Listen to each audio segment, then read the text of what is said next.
Bine v-am găsit, dragilor, din Zodia Taur, oriunde v-ați afla în această lume. Suntem din nou împreună la o nouă lectură generală pentru următoarea perioadă și ultima de-al minteri a lunii ianuarie, mai precis perioada cuprinsă între 26-31 ianuarie inclusiv, așa că toți cei care aveți soarele, luna, Venus, ascendentul în Zodia Taur, această lectură este de asemenea și pentru voi. Desigur, trebuie să fac această precizare, este totuși o lectură general colectivă, așa că vă rog să luați decât ceea ce rezonează cu voi. Și acum, haideți să vedem ce este important de știut pentru dragii mei din Taur în această ultimă săptămână de ianuarie. Și să vedem. Dragilor, să știți că în sfârșit ori veți lua o decizie importantă, ori ieșiți dintr-o stare în care tot ați ezitat să faceți o alegere. Este ceva care te va împinge, ca să zic așa, către recăpătarea optimismului, a speranței. Aș spune că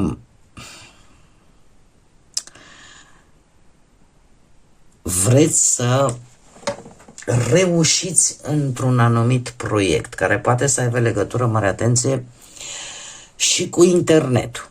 Nu știu, poate vă decideți, doamne, vreau, uite, să-mi deschid un canal, vreau să fac podcasturi, vreau să mă ocup de, nu știu, să aveți mai multă creativitate și în felul ăsta să ieșiți din această răscruce în care ați stat poate în ultima vreme. Este vorba de o decizie care eu aș spune că pentru voi va fi una importantă, pentru că vă va deschide acele porți sau acele viziuni foarte bune pentru voi. Probabil că alegerea, mulți dintre voi, sau poate unii dintre voi mai degrabă, o veți face într-un mod foarte intuitiv. O veți face cumva captând, ca să spun așa, o anumită informație, dar fără ca cumva raționalul să aibă ceva de spus.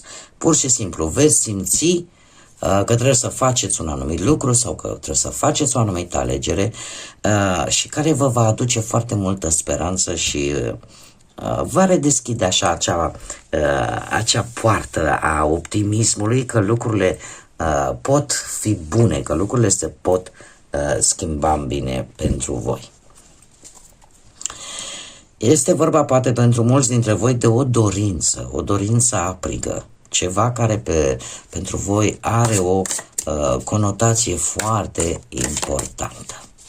Haideți să vedem acum ce ne spune și tarotul și să vedem ce vine pentru dragii mei din Taur în săptămâna 26-31 ianuarie. Să vedem.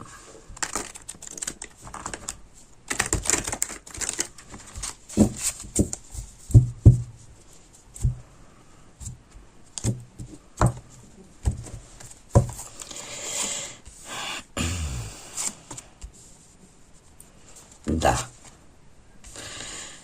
Nu o să fie așa de ușor, dar să știți că nu e imposibil.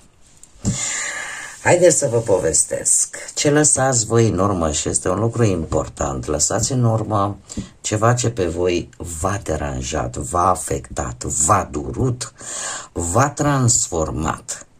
O situație care ți-a adus anxietate, ți-a adus neliniște, ți-a adus incertitudine, dar în același timp se pare că vei reuși să depășești aceste gânduri confuze, această situație în care viața te-a pus Și eu trebuie să vă spun că nu n-ați intrat în această situație sau n-ați traversat această situație din pură coincidență, așa cum mereu vă spun, eu la nivel personal nu cred în coincidențe și cu atât mai mult în cele din tarot.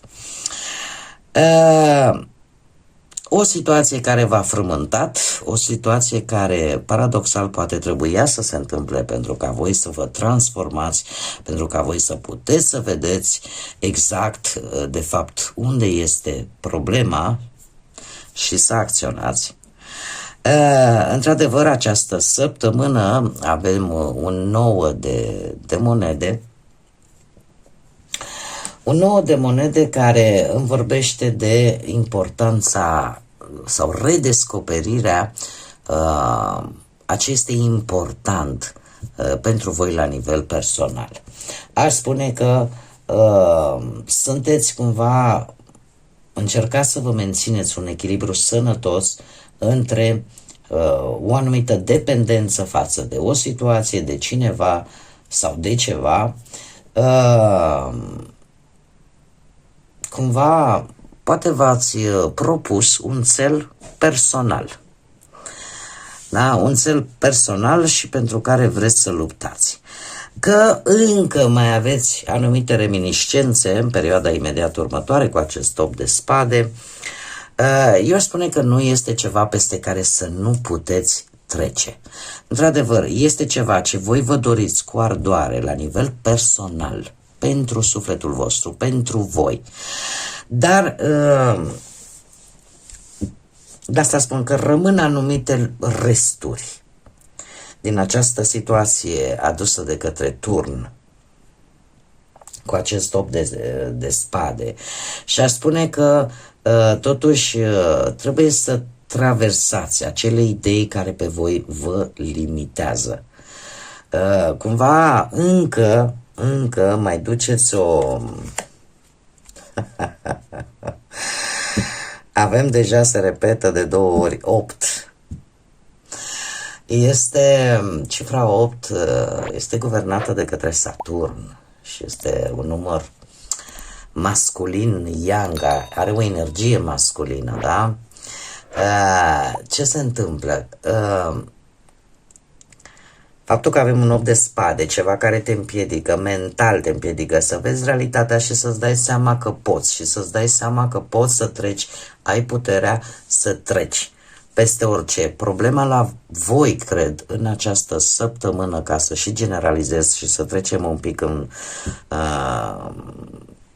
un pic așa pe fiecare porțiune în parte, profesională, materială și sentimentală, dar per general aș spune că cine o să vă joace feste, cine o să vă facă oarecum mici probleme, sunteți chiar voi, dar la nivel mental.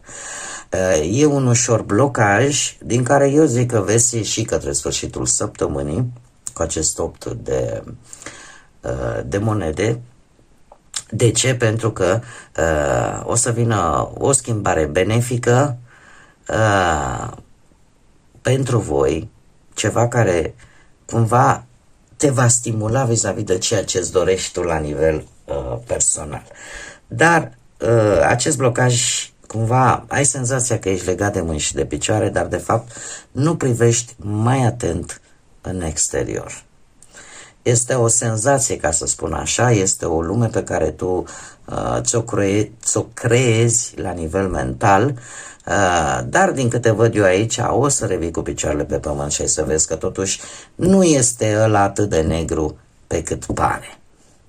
Și că de multe ori, câteodată ne mai facem rău, noi singuri ne autoblocăm, tocmai din cauza acestor multe idei preconcepute, idei care de multe ori poate chiar, sau temeri care de multe ori poate nu au nicio legătură cu realitatea, pentru că acest 8 de monede de fapt îmi spune că o să încercați să fiți mult mai atenți la anumite detalii, mult mai responsabili și lucrul ăsta cumva vă va ajuta să ieșiți din această energie a lui 8 de spade. Acum, luând-o așa pe căprării, din punct de vedere profesional. Din punct de vedere profesional, aș spune că sunteți mult mai precauți sau ați fost cel puțin până acum, că la locul de muncă, că vis-a-vis de afacerea voastră, că în asociere cu altcineva sau ați avut într-adevăr o perioadă care a trebuit să fiți mult mai precauți cu colegii, cu șefii, cu asociații. Ați încercat, poate, chiar dacă s-au comis anumite greșeli, să nu intrați în conflicte, poate cu alte persoane. În prezent, cu acest nou de monede, aș spune că lucrurile merg cumva sau încep să se miște, da? Încep să se miște și poate unii dintre voi care poate vă aflați la vârsta pensionării, se pare că totuși vă surâde un pic așa, nu știu dacă e neapărat noroc, nu prea e vorba de noroc, cât e vorba de cât de practici sunteți. Se poate rezolva o situație legată de viața voastră profesională, că e obținerea unei pensii, că în sfârșit reușești să rezolvi sau se întrezărește cel puțin soluționarea unor probleme cu care te-ai confruntat nu de mult. Este adevărat, acest 8 de spade spune că e o situație care nu o să vă prea convină vouă așa, orică nu se mișcă repede, orică pe lângă alte multe lucruri o să vi se mai spună și altceva care nu o să vă cadă tocmai bine, dar cu optul acesta de monede spune că indiferent cât de multe responsabilități poate o să vi se dea, le veți duce la bun sfârșit și chiar unii pot ajunge să aibă șansa de a găsi un job și să dați chiar un interviu sau o probă. O probă este un job care, într-adevăr, eu spune că e destul de exigent. Nu este un job așa ușor de obținut, dar coincide foarte mult cu ceea ce voi vă doriți la nivel profesional. Dacă vorbim de bănuți, aici trebuie să vă spun că e posibil să fi traversat o perioadă în care o investiție nu a fost foarte bine gândită sau o acțiune legată de bani nu a fost foarte bine gândită. Mă rog, aici probabil că ați avut un pic și ați văzut deja consecințele, dar va rămâne cumva în urmă, iar acest nou de monede îmi spune că sunt șanse ca și din punct de vedere financiar să începeți să vă îmbunătățiți. Da? Și chiar dacă, uite aici chiar pot să fac, chiar dacă nu am cupe, unii dintre voi se pot simți bogați, poate dându-și seama pe cine au alături, familia, soțul, soția, copiii, mama, tata, nu știu, cei dragi, și să simți efectiv la nivel personal că te simți bogat. Continuăm pe partea asta a bănuților cu acest 8 de spade și 8 de monede. Aș zice că posibil să ai o senzație că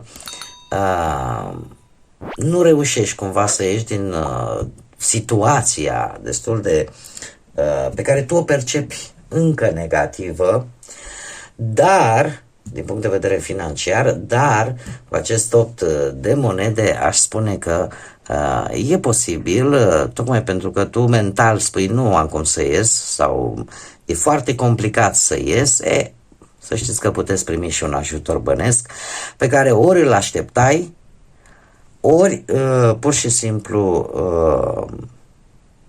îți alungă aceste gânduri negre. Dacă vorbim pe planul sentimental, aș spune că o furtună. E posibil ca unii dintre voi chiar să fi trecut poate printr-o finalizare, printr-o separare sau chiar un divorț cu ceva timp în urmă și probabil că, nu știu, ați gândit că nu-i problemă, mă pot descurca și singur.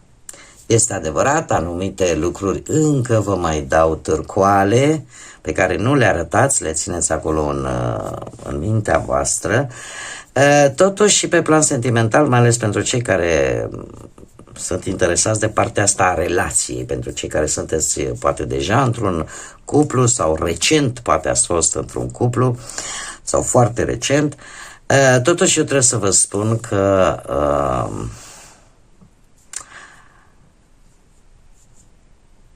veți fi axați foarte mult pe partea asta a muncii în această săptămână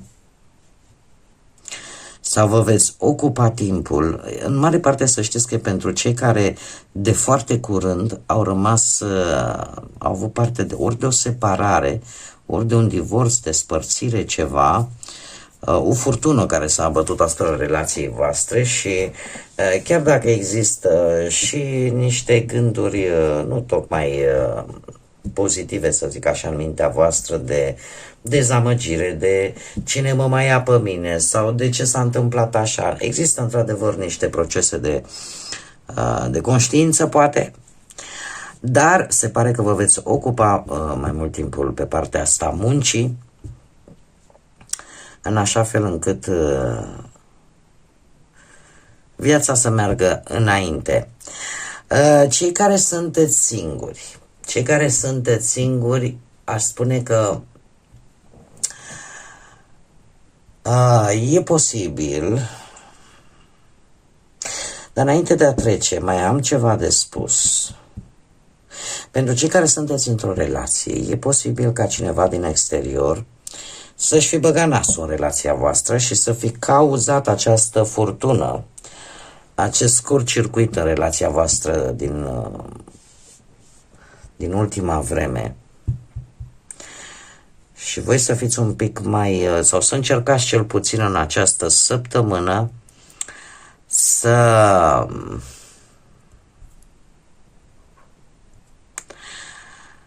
cum să spun eu, să vă faceți un pic mai mult timp pentru relația voastră. E posibil și treaba asta.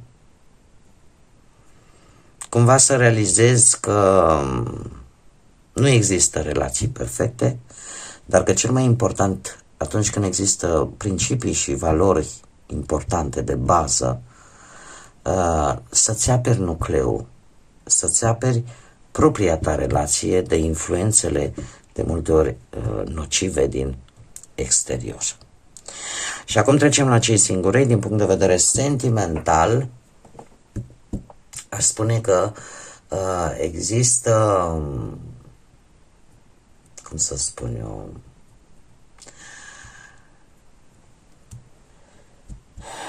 unii dintre voi care ați rămas singuri nu de multă vreme, încercați să vă canalizați, se pare, mai mult pe partea asta profesională, să încercați să uitați,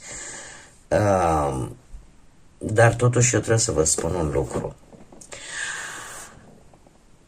Ar fi bine totuși să țineți cont într-adevăr de prioritățile voastre, cel puțin în această ultimă perioadă din ianuarie, și să vă canalizați exact acele planuri, acele proiecte în care voi trebuie să depuneți, să consumați energie, să consumați timp. Nu este pentru cei singuri această săptămână, mai ales cei care se regăsesc cu acest mesaj, cei care au rămas singuri în urma poate unei separări, a unui divorț de puțină vreme sau relativ puțină vreme, să încercați în această săptămână să vă canalizați toată energia, timpul, interesul față de ceea ce chiar contează cu adevărat pentru voi. Noi mergem mai departe și haideți să vedem ce spirit animal vă însoțește, dragii mei și dragile mele din Taur, în această ultimă săptămână de ianuarie. Care este spiritul animal care însoțește zodia Taur? Uite ce vă spuneam, regenerare, dragilor. Avem șopârla. Șopârla care spune că sunteți supraviețuitori și nu contează ce vine, nu contează ce se întâmplă, voi aveți puterea de a vă adapta. Așa că îmbrățișați aceste experiențe, aceste transformări Puneți-vă, dați, ca să spun așa, cronometrul de la 0, pentru că voi aveți puterea de a vă regenera. Și încercați, așa cum bine am văzut și cu acest nou de monede și chiar și cu restul cărților, sunt priorități importante pentru voi la care va trebui să le acordați atenția cuvenită. Așa că e o săptămână a regenerării sau a conștientizării că puteți, că aveți potențial. Vorba lui Anda Adam, poate fata, poate băiatul. Bun, dragilor, cam atât am avut pentru voi pentru această ultimă săptămână de ianuarie.